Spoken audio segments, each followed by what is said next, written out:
60.000 euro per 2 interventi immediati, quella di una sistemazione di una strada di accesso un po' più lunga e la seconda la realizzazione di un bypass provvisorio.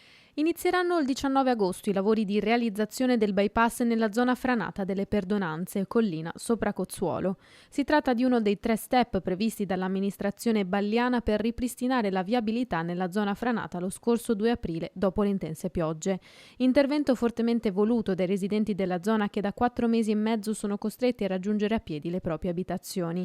Bypass che sarà realizzato grazie allo stanziamento di 30.000 euro che si aggiungeranno ai 25.000 previsti per il ripristino del sedime stradale di via San Mor, attualmente unica strada per raggiungere le abitazioni più isolate. Seguirà poi un ultimo step che prevederà l'installazione di micropali nel tratto stradale.